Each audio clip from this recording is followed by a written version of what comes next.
तंत्र भैरवी के साथ साधना वास्तव में सौंदर्य साधना ही है।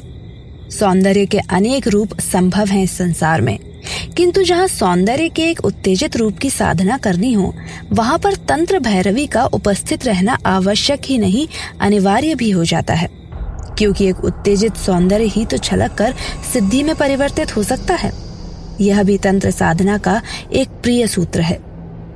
हालांकि इसको हल्की सी ओछी मानसिकता से ग्रहण किया जा सकता है, इसी कारण सफलता कोसों दूर रहती है। मैं इस तथ्य को समझता था और इसी तथ्य को आधार मानकर साधना के क्षेत्र में चल रहा था। रात के लगभग 12 बजने वाले थे। साधना कक्ष में 10 सौभाग्यशाली साधकों में से एक मैं भी था। बड़े से उस कमरे में हल्की रोशनी फैली थी। सभी साधकों के विचार उमड़ रहे थे। तभी अपने पीछे किसी के पदचाप के सुनकर मैं चकित हो गया। अचानक मेरे सिर पर मैंने किसी के हाथ का हल्का हल्का सा स्पर्श अनुभव किया। इसी के साथ मुझे लगा जैसे किसी ने मेरे शरीर में गर्म गर्म लोहे की सलाखें घुसेड़ दी हों। इसी के साथ लगा मेरी शक्ति जाग उठी हो। मैं एक बारगी गहरी उत्तेजना से भर उठा था। मन ही मन सोच रहा था कि सुबह होते ही जब सबको मेरी स्थिति के बारे में पता चलेगा तो मैं कक्ष में उपस्थित दूसरे साधकों के उपहास का कारण बनकर न रह जाऊं। यहाँ आचार्य के अतिरिक्त मेरी किसी से कोई बातचीत नहीं हुई थी और ना ही परिचय। मेरी परेशानी का सबसे बड़ा कारण यह भी था कि कमरे में उपस्थित 10 साधकों में साधिकाएं भी थीं, जिनमें से एक साधिका मेरे समीप ही बैठी थी। मैं तांत्रिक होने के बाद भी संकोची रहा हूँ। मैं समझ नहीं पा रहा था कि आखिर अब मैं क्या करूं और क्या नहीं। मुझे अपने काले वस्त्र के अहंकार की भी चिंता थी, जिसे मैं उस समय पहने हुए था। उक्त विचार अभी मेरे मन में आ जा रहे थे कि एकाएक मेरे विचारों को भंग करती हुई आवाज कमरे में उभरी। यह आवाज आचार्य की थी, जो अपने आसन पर बैठे हुए कह रहे थे, खूब जोर जोर से मंत्र का जाप करो। कौलाचार्य की आवाज सुनकर मैं चौंका। मुझे लगा कि वह आदेश केवल मेरे लिए है, क्योंकि शेष साधक सभी पहले से ही मंत्रों का जाप कर रहे थे। बस केवल मैं ही था जो मौन बैठा था। कौलाचार्य के आदेश के बावजूद जब मैं अपने ही विषय में सोचता रहा तो एक बार फिर आचार्य की कठोर आवाज गूंजी, संकोच मत करो, खूब जोर जोर से मंत्रों का जाप करते रहो।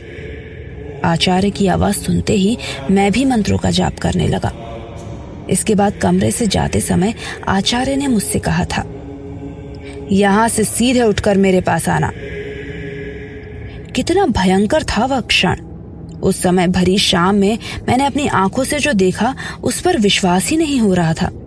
मुझे चकित होने का भी अवसर नहीं मिला था। भैरवी के समीप एकाग्रचित होकर खुरपी से वहां की धरती खोदने में जुटी हुई थी। उसे वहां पर पत्थरों से बने देवी देवताओं की मूर्ति मिली थी, जिन्हें पाकर वह बेहद खुशी थी। उसकी यह प्रसन्नता अधिक समय तक न रह सकी। कौलाचार्य त्रिजगा ने उसे भीतर बुला लिया। आगे बढ़ सकती थी, पीछे हट सकती थी। भैरवी मौन खड़ी थी। त्रिजगा पर भरोसा करने के अलावा और कोई मार्ग नहीं था। भीतर आते समय नदी के पुल को पार करते हुए 2-1 बार उस अपरिचित भैरवी की नजर पहले भी पड़ चुकी थी, मगर तब तक वह भैरवी से काफी दूर था। उस अजनबी के मुख पर मुस्कुराहट का कोई चिन्ह नहीं था, बल्कि चेहरा ज्यादा कठोर और शुष्क बन गया था। कुछ दूर आदिवासियों के घर थे। त्रिजगा ने भैरवी को उन आदिवासियों के बीच जाकर उनकी प्रथा और साधना देखने को कहा था। आदेश दिया था वह मुझे भी अवश्य साथ ले जाएं। भैरवी पहले तो घबराई, पर बाद में उसके मन में आदिवासियों को देखने की लालसा जाग गई। इसी जिज्ञासा और कौतूहलता को लेकर वह चल पड़ी। कमरे से बाहर आकर वह पहाड़ पर चढ़ने लगी। रास्ता कई जगह उतार चढ़ाव का था। भैरवी ने सोचा अगर वह मेरे साथ न आई होती तो यह विचित्र तस्वीरों वाली गुफा उसकी नजर से रह गई होती। वह खड़े खड़े वहां पर आदिवासियों द्वारा दी जाने वाली मुर्गे की बलि देखती रही। वाकई मनोकामना पूर्ण करने हेतु यह शुद्ध भक्ति भावना थी। भैरवी आदिवासियों को देखकर बहुत खुश थी। उन्हीं से पता चला कि इस जमीन में घास फूस और काय की मोटी मोटी परतों के नीचे पत्थरों के शस्त्र दबे हैं। खोदते वक्त बहुतों को ये मिल भी चुके थे। भैरवी इन हथियारों और देवताओं को देखने का लोभ संभाल नहीं पाई थी। उसने भी इन्हें प्राप्त किया। देर होती देखकर मैंने उससे जल्दी घर लौटने की ताकीद की। मेरे बार बार रोकने पर भैरवी बोली, उन्हें जाने दो, चाहो तो तुम भी जा सकते हो। मैं अकेले ही ठीक समय पर पहुंच जाऊंगी। मेरे लिए तुम लोग परेशान मत होना। मैं भैरवी के जिद्दी स्वभाव को जानता था। भैरवी का सारा ध्यान हथियार निकालने में ही लगा हुआ था। अचानक एक गंभीर ध्वनि से वहां का चप्पा चप्पा थरथरा उठा। सावधान, वहां से हट जाओ, भाग जाओ। मैं जहां पर था वहीं खड़ा रह गया। आदिवासियों के पीछे की ओर से निकलकर एक विशालकाय दैत्य भैरवी के समीप आकर रुक गया। उसी की आवाज वातावरण में गूंज रही थी। भैरवी को सांत्वना देते हुए बोला, डरो मत मेरी भैरवी, डरो मत। तभी त्रिजगा वहां पहुंचे। अपनी आंखों और हाथों के इशारे से त्रिजगा ने उस विशालकाय दैत्य को तुरंत चले जाने के लिए कहा, मगर सामने की तरफ खड़े दैत्य को वहां से टालने का कोई विचार नजर नहीं आ रहा। उसने भैरवी की ओर बढ़ना शुरू कर दिया। वह दैत्य ठीक त्रिजगा के सामने पहुंचकर रुक गया। भैरवी ने अपनी आंखें बंद कर ली। भर्राए हुए स्वर से वह दैत्य राक्षस बार बार एक ही रट रही थी। त्रिजगा समीप आकर उसके माथे पर हाथ रखकर ढांढस बढ़ाते हुए कहते हैं, कोई दैत्य नहीं है, मैंने उसे भगा दिया। तुम मुझ पर भरोसा रखो और बिल्कुल मत डरो। वह दैत्य अब वहां नहीं था। तब भैरवी को वैसा नजर क्यों आया? कहीं उसके देखने में कोई दोष था या कोई सम्मोहन था या कुछ और ही बात थी? भैरवी का हाथ पकड़कर त्रिजगा कमरे के भीतर उसे ले गए। धूनी की आग में, प्रकाश में बहुत स्पष्ट न होने पर रास्ता देखने में उसे दिक्कत नहीं हो रही थी। धूनी के नजदीक पहुंचकर उसने स्पष्ट देखा, एक पत्थर पर लाल साड़ी पहने घूंघट काढ़े हुए कोई स्त्री बैठी हुई थी। त्रिजगा ने कहा, यह मेरी दूसरी भैरवी है, मेरा सर्वस्व। धर्म, कर्म, साधना, क्रियाकलाप, यह सब कुछ है। त्रिजगा जाकर उस धुनी के सामने बैठ गए। भैरवी भी त्रिजगा के कहने पर बैठ गई। उसे लग रहा था जैसे किसी अनजानी दुनिया के रहस्य लोक में वह आ पहुंची है। यह दुनिया बाहर की दुनिया से बिल्कुल अलग थी। यहाँ न आकाश नजर आ रहा था, न धरती, न सूर्य। थी तो सिर्फ नीरवता। चारों ओर देखने पर उसने पाया कि उसके पास ही बाघ की छाल पर एक दूसरा अघोरी बैठा हुआ था, जो उसकी ओर एकटक देख रहा था।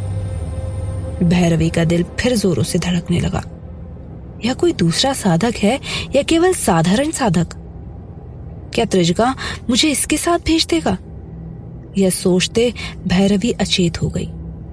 त्रिजगा जोर जोर से हंसने लगा। मूर्ख कहीं की, इतना भी नहीं जानती? तांत्रिक एक भैरवी को पाने के बाद दूसरी भैरवी नहीं चुन सकता, यह अनिवार्य शर्त है। पर भैरवी को यह सुनाई नहीं पड़ा। वह तो मूर्छित होकर एक और लुढ़क गई थी। मैं इन सब का मूक दर्शक था। मैं भी कुछ कम हैरान नहीं था। त्रिजगा के विषय में सोचता सोचता मैं अतीत के गलियारों में उतर गया था।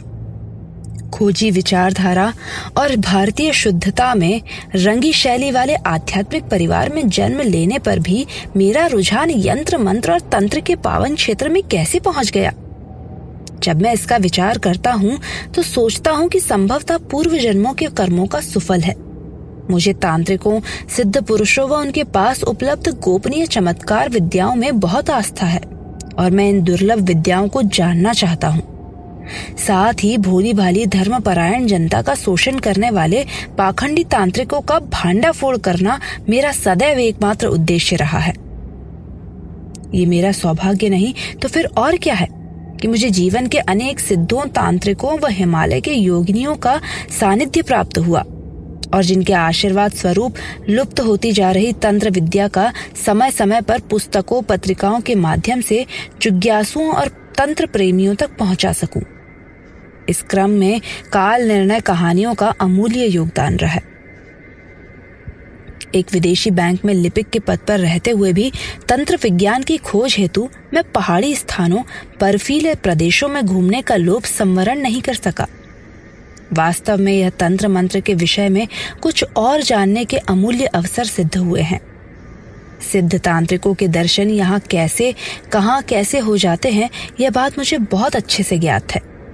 मेरे घूमने के स्थान प्रायः वह होते हैं जहाँ जाने की प्रायः सामान्य लोग सोच भी नहीं पाते।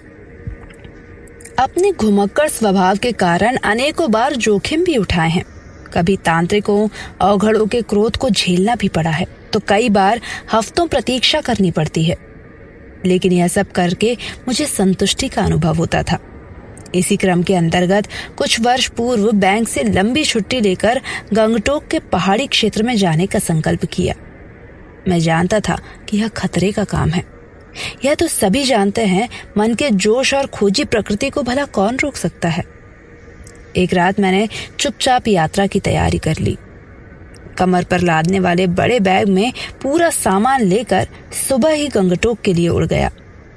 आकाश मार्ग से अनगिनत जल प्रपोतों को पार करते करते कलकल करते जलधाराओं ने मेरे मन को मोह लिया। दोपहर होने तक मैं डकोटा से गंगटोक पहुंच गया। दोपहर में आने जाने का कोई साधन नहीं था, सो मन मार कर होटल में पड़ाव करना पड़ा। होटल में कमरा लेने के पश्चात होटल के मैनेजर को अपनी खोज के विषय में बतलाया तो उसने भी बताया, आपकी भेंट निश्चित रूप से लामा पुतू से होगी। वह तिब्बती हैं, परंतु कभी कभी यहाँ विचरण करते हैं। मेरी जिज्ञासा बलवती हो चुकी थी, परंतु सत्यता की जांच स्वयं किए बिना विश्वास कर लेना मेरे लिए सहज नहीं था। स्थानीय व्यक्तियों के अनुसार लामा पुतू एक उच्च श्रेणी के श्रेष्ठ तांत्रिक हैं। अधिकांश समय वह साधनारत रहते हैं। उनसे मिलने की मेरी इच्छा और प्रबल हो गई। मेरे पूछने पर कि उनसे कैसे मिला जा सकता है, लोगों ने कहा कि उनका निवास किसी को भी नहीं पता, उनसे मिलना असंभव है। उसके बाद मैं थोड़ा बहुत भोजन करके लेट गया। पहाड़ों की रात बड़ी शीतल होती है। बिस्तर पर लेटे लेटे लामा पुतू मेरी स्मृति में फिर से घूमने लगे।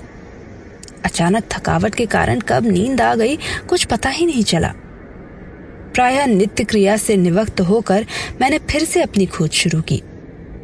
पहाड़ी सुनसान क्षेत्र में अस्थायी पुल पार करने के पश्चात वहां के क्षेत्र में एक छोटा सा बाजार पड़ता है नामचे।